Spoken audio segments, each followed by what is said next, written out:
merci d'être là. Merci Merci bien. de participer à ce podcast qui s'appelle Graines de rencontre. On va essayer de poser quelques graines. Tu fais partie d'un monde aujourd'hui que moi je connais pas du tout, Mhm. qui est la kinésio. Et avant de parler de la kinésio, j'aimerais savoir un peu ton parcours. Ok, Pourquoi tu en es arrivé là et qu'est-ce qui a fait que tu en es arrivé là aujourd'hui? ok. Alors moi, du coup, j'ai toujours été assez ouverte sur tout ce qui était les thérapies alternatives et tout ça. J'ai grandi avec cette ouverture d'esprit, mais sans vraiment la pratiquer moi, finalement. J'ai bossé 10 ans dans le commerce, donc jusqu'à à peu près mes 30 ans, en sachant que je voulais pas faire ça toute ma vie. C'était pas une vocation, hein. C'était plus que la vie m'a amené à ça pendant quelques années. Ensuite, en 2016, je suis tombée enceinte et j'ai accouché à 6 mois et demi de grossesse. Ok. Donc, il était trop petit. Donc, il a vécu quelques jours et il est décédé. En fait, il était pas prêt pour ce monde. Donc, à partir de là, ça a enclenché vraiment le travail sur moi. Parce que la première chose que je me suis dit, c'était que je voulais vivre mon deuil. Parce que j'ai perdu mon père quand j'étais bébé et j'ai grandi avec une mère qui n'avait pas fait le deuil. Donc, je savais quelles Ok. étaient les répercussions. C'était hors de question pour moi de gâcher ma vie, finalement, à cause du deuil. Donc, j'ai commencé mon cheminement tranquillement, petit à petit, à mon rythme, avec des soins énergétiques, soins magnétisme, tout ça. Entre-temps, j'ai eu ma petite fille en Tu t'es formé 2018. dans Non, toutes ces méthodes? non, c'était vraiment pour recevoir, pour vraiment faire mon propre Ok. travail de deuil. C'était déjà la priorité parce qu'à ce moment-là, j'étais pas du tout apte à pouvoir aider les autres. C'était pas envisageable. Et ensuite, en 2018, j'ai eu ma petite fille. Donc, du coup, là, ça a continué à enclencher le cheminement de vouloir faire autre chose, vouloir m'épanouir.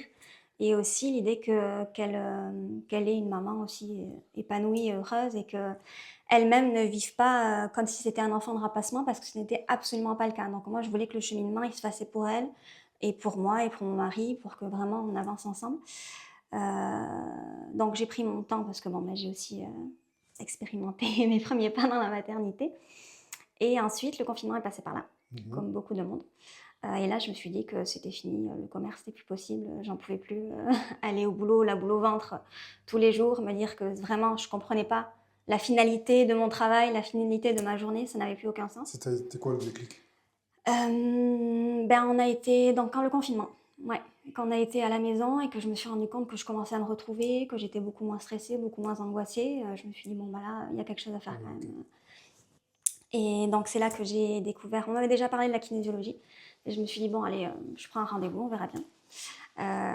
Et donc je suis partie à ce rendez-vous de kinésiologie en disant voilà, je sais que je veux changer, je sais que j'en ai envie, mais c'est comme si j'étais derrière la porte et que j'arrivais pas à l'ouvrir pour pouvoir enclencher le mouvement.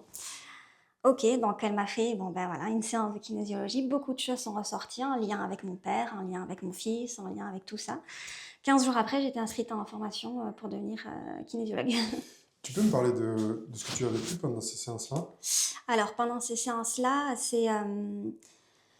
en fait, la kinésiologie, c'est une pratique psychocorporelle qui prend en compte l'équilibre du triangle de la santé, donc l'équilibre des 3 dimensions, c'est-à-dire physique, physiologique et psycho-émotionnel.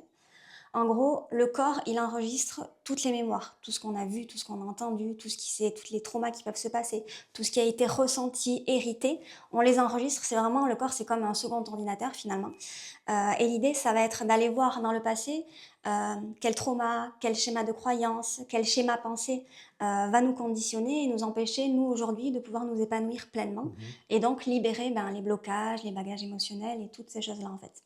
Comment tu sens, en fait, comment tu vois euh, qu'il y a un blocage au niveau du corps? Alors en fait, on va passer par le test musculaire. Donc on passe par le test, on utilise le bras, mais on pourrait utiliser n'importe quel muscle. Avec la formation de kinésiologie, on apprend tout le système du corps, le fonctionnement du corps, les muscles, le passage des méridiens, les organes, les os, tout ça pour prendre le corps dans sa globalité. Et en fait, l'idée, c'est qu'on murmure au corps, en fait. C'est-à-dire qu'on a un certain protocole, on va poser des questions au corps en lien avec la problématique de la personne. Et par rapport à cette problématique-là, on va se retrouver, par exemple, je dis n'importe quoi, à 6 ans, ok, en lien avec ton père. Bon, très bien, est-ce que oui, alors oui, à 6 ans, il s'est passé ça, ça, ça. Et tu peux être sûr qu'automatiquement, c'est des âges clés dont toi, tu n'as pas connaissance en étant de l'extérieur. Et là, en fait, tu mènes l'enquête. Ok, ça c'est un lien avec ça c'est un lien avec ça, tu avances. Et ensuite, on a différents protocoles qui sont en lien soit avec le physique, soit avec l'émotionnel, ça dépend ce qui est touché et impacté, pour pouvoir libérer la personne, la permettre de s'expanser, de ne plus être parasitée par tous ces traumatismes-là. Ok. Si je comprends bien, alors c'est la phase, on va dire, Covid, le confinement, Mhm. qui t'a fait prendre conscience en fait, que c'était terminé tout ce qui est commerce. Ouais, Tu t'es formé là-dedans c'est ça. et aujourd'hui tu pratiques sur Saint-Jean-de-Luz Ouais, et sur Ciboure. tu accompagnes tout type de personnes. Alors pour l'instant, j'accompagne tout type de personnes, mais je suis essentiellement spécialisée dans l'accompagnement de la femme, l'accompagnement du deuil, dont le deuil périnatal, le périnatal et le transgénérationnel. Ok. Et je travaille aussi en psychogénéalogie. Donc la psychogénéalogie, ça prend en fait l'histoire familiale dans son ensemble. C'est-à-dire que du coup, quand on prend une personne en kinésiologie, ce qu'on va aller voir, on va parler en termes de transgénérationnel, on va prendre la personne, on va prendre ses parents, ses grands-parents, parfois arrière-grands-parents, mais c'est vraiment la lignée directe en fait. Là, avec la psychogénéalogie, on va prendre vraiment l'intergénérationnel et pas juste l'intragénérationnel. C'est-à-dire qu'on va faire à la personne un génosociogramme, un arbre généalogique bien plus construit, dans lequel on va mettre les prénoms, les dates de naissance, mais aussi les professions, les caractères. On va mettre les affinités entre les personnes, les pathologies, les circonstances des décès aussi, et les liens affectifs qui les unissent selon la vision de la personne qui est en train de construire son arbre, pour pouvoir mettre en lien en fait tous les secrets de famille, les non-dits, les choses qui ont été oubliées dans la dynamique familiale et que pourtant à chaque génération ça revient sans cesse, parce qu'en fait il faut vraiment voir une famille comme un arbre avec ses racines. Quand les racines elles sont fragilisées, l'arbre il va tout faire pour restructurer sa structure. Donc en fait, si par exemple, je te dis n'importe quoi, dans une famille, il y a eu un suicidé, et qu'on n'en parle pas parce que c'est tabou, parce qu'avec la religion, avec tout ça, on n'en parle pas, on l'a mis de côté, bon ben cette personne, elle a besoin d'être réinduite dans la dynamique familiale. Donc au gré des générations qui vont suivre, il va y avoir du coup par exemple, quelqu'un qui va avoir des tendances suicidaires, de la dépression, quelqu'un qui va se comporter comme étant là sans être là, par exemple, et qui va apporter des mémoires familiales. Moi, ce que je vais aller chercher, c'est ok, à qui ça appartient? Et par exemple, on va aller trouver que c'était à cette personne-là qui a été extraite de l'arbre. On va le réinduire en faisant des libérations, soit avec différents protocoles de psychogénéalogie, ou moi de kinésiologie, ce qui me permet d'associer les deux pratiques et de libérer au sens beaucoup plus large et beaucoup plus impactant les problématiques de la personne. C'est-à-dire que si moi je viens te voir, Mhm, j'ai une problématique aujourd'hui, je me confie à toi, je me livre à toi. mhm, Derrière, tu me poses des questions et à partir de ces questions-là, ouais, tu vas toucher mon corps à certains endroits ouais, sur les tests musculaires mhm, et à partir de là, tu vas pouvoir comprendre et savoir ce qui se passe dans mon c'est ça. corps. Mais il y a un truc que je n'arrive pas à comprendre, c'est juste comment arrives-tu à savoir que ça vient d'ailleurs? Enfin, que c'est d'autres. Alors en fait, parce qu'en kinésiologie, on a un protocole à suivre. C'est-à-dire que quand on informe le corps, d'abord déjà on demande l'autorisation au corps de faire la séance, parce qu'il faut Ok. que la personne soit pleinement présente et pleinement en accord sur tous les plans. Et ensuite, selon le déroulé de la séance, en fait, on va tester. Donc il va y avoir information, émotion, récession d'âge ou équilibration. Quand c'est récession d'âge, eh bien, c'est là que je vais aller dans le passé. Ok, donc par exemple, tu vois, aujourd'hui, je ne sais pas, 36 ans. Ok, ben aujourd'hui, 36 ans, date d'anniversaire, conception. Conception, est-ce que je remonte ou est-ce que je redescends? Si je remonte, ben, c'est du coup, dans le transgénérationnel. Ok, côté paternel, maternel. Comment tu sais que là Avec maintenant, le test. Toujours avec le test. On fait tout avec le test. Ouais. C'est côté maternel, ok, c'est du côté de ta mère, ok, là, et on cible. Ensuite, domaine, donc moi j'ai différents outils, différents supports.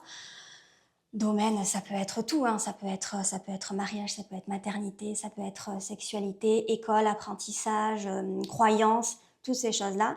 Et à partir de là, en fait, on crée un fil conducteur en interrogeant aussi la personne, en restant à l'écoute du corps, parce qu'à ces moments-là, il va y avoir, on teste aussi, hein, et après il y a les ressentis aussi personnels.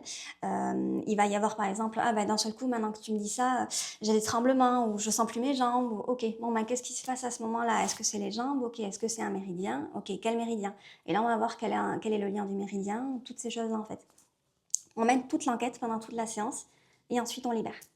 Une fois que tu as fini ton enquête, que tu Mhm. poses toutes tes questions, que Ouais. tu fais comment tu dis, des gestes Test musculaires, musculaire. des tests Ouais. musculaires, comment tu amènes la personne après à aller mieux?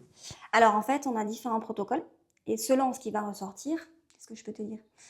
Par exemple, si c'est quelque chose que tu portes qui est un héritage maternel, on va dire, ok, bon ben j'ai un protocole qui va s'appeler protocole paterne-materne.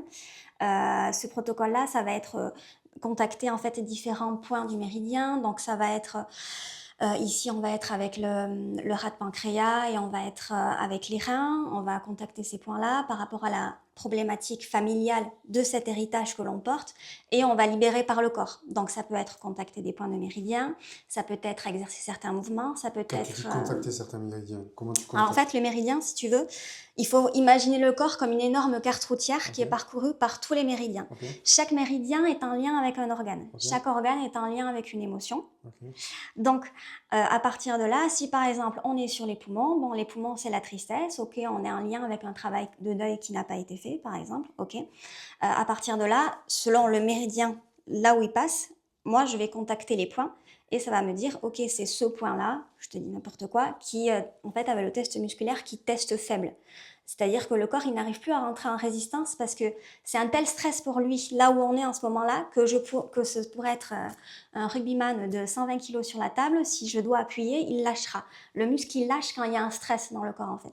C'est comme ça que ça m'indique le chemin à suivre. Ça veut dire que l'attention par rapport à la question que tu as Ouais, posée va se fixer sur l'émotion ouais, et en fait ça va lâcher. c'est ça. Ok, Et là, je me dis, ok, je suis au bon endroit. Tant que ça lâche pas, j'énumère sur la dynamique. J'énumère, tant que ça lâche pas, bon, on n'est pas au bon endroit. Et quand ça lâche, ok, là, on est au bon endroit. ok. Voilà. Et après quand tu commences à... Parce que, bon, là, mais comment tu arrives comment je peux tourner le truc? J'arrive pas.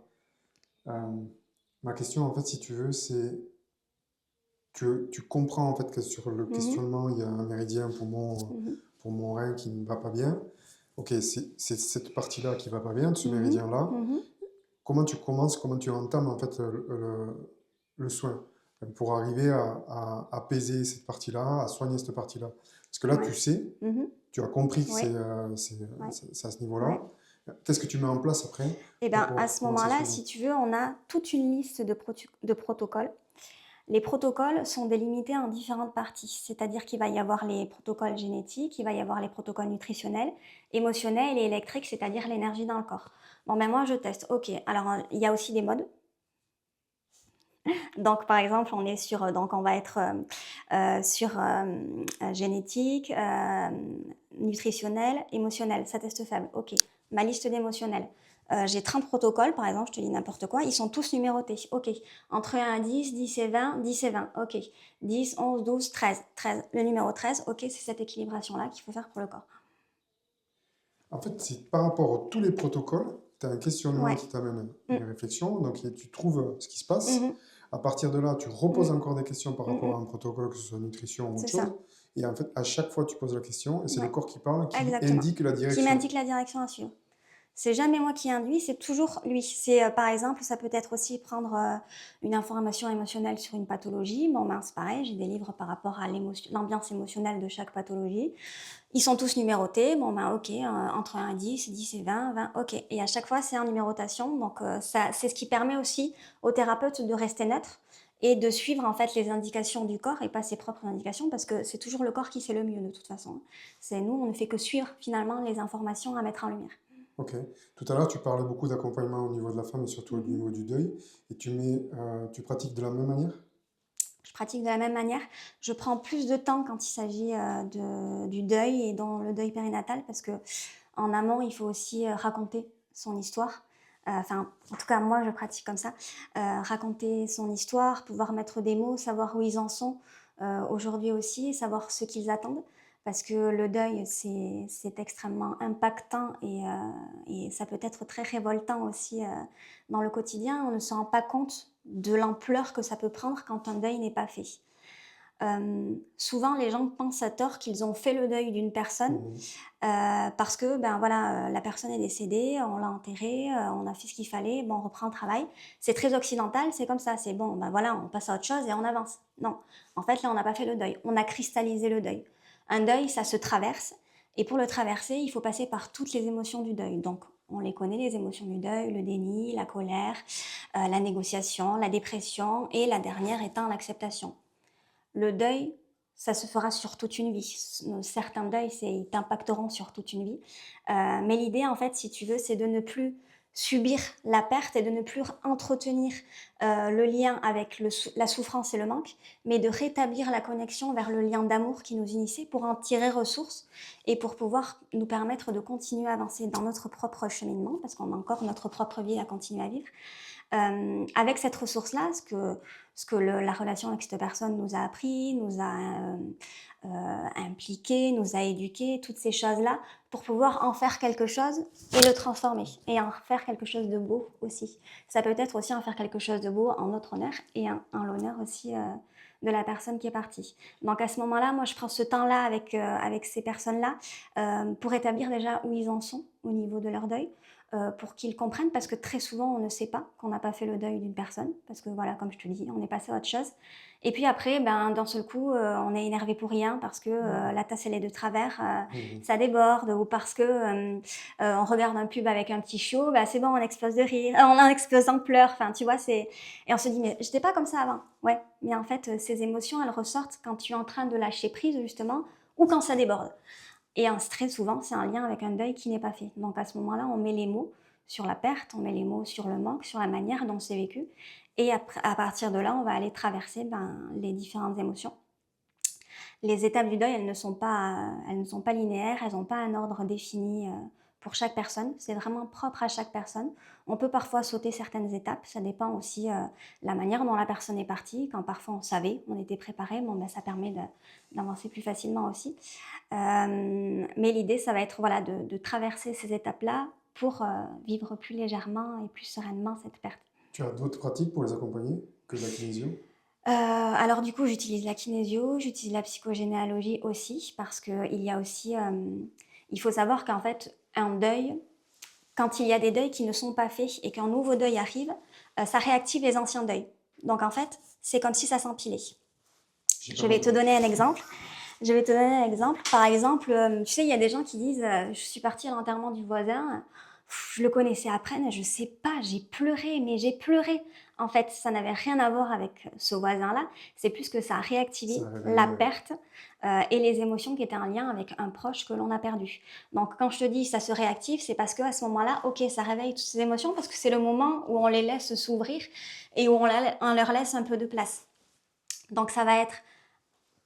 Pour ma part, ça va être aussi beaucoup avec la parole, avec les prises de conscience, avec l'ouverture du champ de la compréhension, la kinésiologie, de l'énergétique aussi, en ce qui me concerne, et aussi la psychogénéalogie pour justement pouvoir libérer les parasites familiaux qui sont en lien aussi. Quand tu parles d'énergétique? Quand je parle d'énergétique, c'est quelque chose que je tente à lâcher de plus en plus. J'ai fait des stages énergétiques, j'ai fait différentes choses pour pouvoir ressentir pleinement les sensations dans le corps, comprendre ce qui se passait, parce que quand un corps est vivant, forcément, il y a l'énergétique, il y a l'électricité qui se passe dans le corps, et c'est aussi ce qu'on induit dans la kinésiologie, mais du coup, ça va être justement les ressentis. Parfois, je vais recevoir une personne en consultation et je vais avoir sans arrêt la gorge qui gratte. Ok, là je me le note dans le coin de la page. Et au début de la séance, je teste. Est-ce que ça m'appartient ou est-ce que ça appartient à la personne? Non, ça appartient à la personne. Ok. Donc à ce moment-là, je me dis, ok, il faut que je travaille sur la gorge. Donc je vais voir au niveau de la gorge, l'expression de soi, toutes ces choses-là. Donc quand je dis l'énergétique, c'est mes ressentis aussi, la manière dont j'ai appris à les expérimenter, et puis je tends de plus en plus à faire confiance au ressenti de mon propre corps pour pouvoir lâcher prise et englober pleinement les besoins de la personne. Tu englobes vraiment l'accompagnement, Ouais. que ce soit avec la kinésio, l'accompagnement du deuil. Tu as beaucoup de pratiques qui ont surtout les femmes aujourd'hui. Oui. Tu accompagnes énormément de femmes? Oui, essentiellement des Que femmes. des femmes? Ouais. Ce dont je me suis rendu compte, c'était que... Alors déjà, c'était le sujet de mon mémoire quand j'ai fait ma pratique pour être kinésiologue, c'était la pression sociale, personnelle et transgénérationnelle de la femme dans la maternité. Donc l'idée, c'était justement de mettre en lien le passé de la femme la condition de la femme aussi, telle qu'elle a été vécue, et la manière dont ça nous impacte, nous, encore aujourd'hui, dans nos nouvelles générations. Ces mémoires-là qui sont encore extrêmement présentes, et cette notion où aujourd'hui on est plus dans cette ouverture de la femme est l'égale de l'homme, et pourtant les schémas de croyance restent quand même énormément ancrés. Et aussi bien pour les hommes que pour les femmes elles-mêmes, hein, sans même s'en rendre compte, il y a cette notion de limite en fait. Moi, l'idée, c'est de leur permettre de retrouver leur pouvoir de création aussi, parce que notamment, ben voilà, en ce qui concerne leur pouvoir féminin, bon ben c'est l'utérus, hein, c'est le chakra sacré. Souvent, quand je leur dis à quoi sert votre utérus, à faire des bébés, ok. Quoi d'autre? Ah bah, à part avoir les règles tous les mois, mais alors ça vraiment, si je pouvais m'en passer, voilà. Et pourtant, ben, les règles, c'est important parce que déjà, ça nettoie le corps, mais c'est aussi, ça nous permet de transmuter toutes les énergies aussi. Ça leur permet aussi de se rendre compte de tout leur pouvoir de création en tant que femme.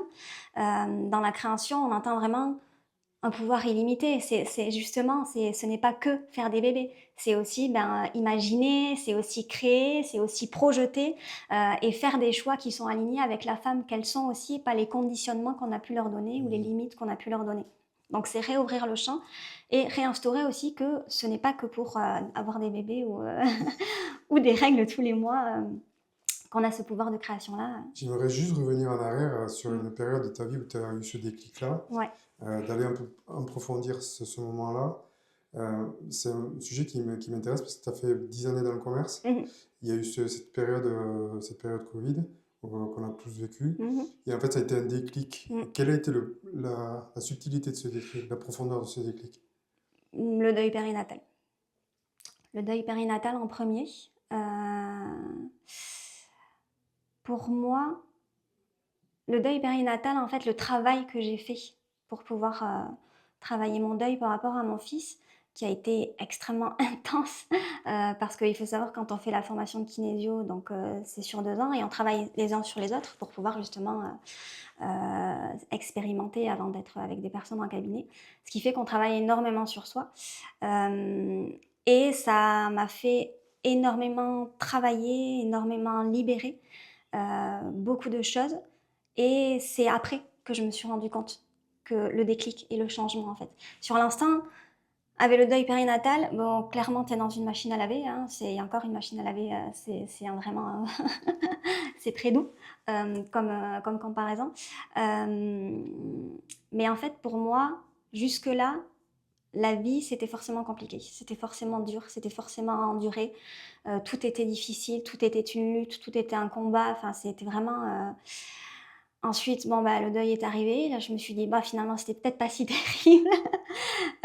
Et puis, j'ai commencé à travailler, à libérer, à accueillir la colère, à accueillir l'injustice, à accueillir la tristesse insurmontable. Et au fur et à mesure, ça m'a libérée de tout justement, mes propres schémas de croyances, mes propres conditionnements, la manière dont je m'étais construite et dont j'avais grandi dans un environnement familial qui était compliqué et qui s'est évolué aussi comme ça. Et j'ai commencé à entrevoir la lumière. Et à ce moment-là, je me suis dit, mais en fait, c'est pas ça, la vie. La vie, ça peut être beau, ça peut être léger, on peut se nourrir tout le temps, en fait. Et c'est à ce moment-là que j'ai eu vraiment le déclic de me dire, en fait, la perte de mon fils, c'était ça, c'était un cadeau mal emballé, comme on dit. C'est-à-dire que ça m'a offert, je pourrais dire, je pense, la deuxième partie de ma vie autrement. Ça m'a permis de m'épanouir, de m'ouvrir aussi et de me trouver finalement celle que j'étais censée être et pas celle que je subissais par moi-même finalement depuis 26 ans. Est-ce que tu peux dire que c'était une sorte d'auto-sabotage? Non. Non. Alors, oui et non, parce qu'il y a les expériences de vie qui te construisent, mais du fait de ces expériences de vie-là, tu vas enregistrer certains schémas de croyances et certains schémas de comportement. Et tu vas les enregistrer comme étant une vérité, un fait.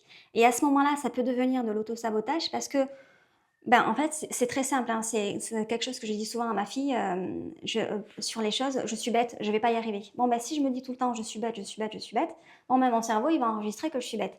Ce qui fait que quand je vais me retrouver dans une situation un peu plus compliquée, toutes les notions ou les informations que je peux avoir sur la situation, mon cerveau, il va, hop, il va bugger parce qu'il va se dire: «Non, non, le stress va monter, je suis bête, je vais jamais y arriver et je ne vais pas réussir à résoudre ça». Vous Là, êtes ça en devient de protection. l'auto-sabotage, tu vois? Ouais. Alors que si on réinforme que non, je ne suis pas bête, c'était le stress auquel mon corps réagissait et que ce stress était un lien avec ça, ça, ça, ça, et qu'on libère ce que l'on fait en kinésiologie, à ce moment-là, on réouvre le champ et on voit les choses autrement.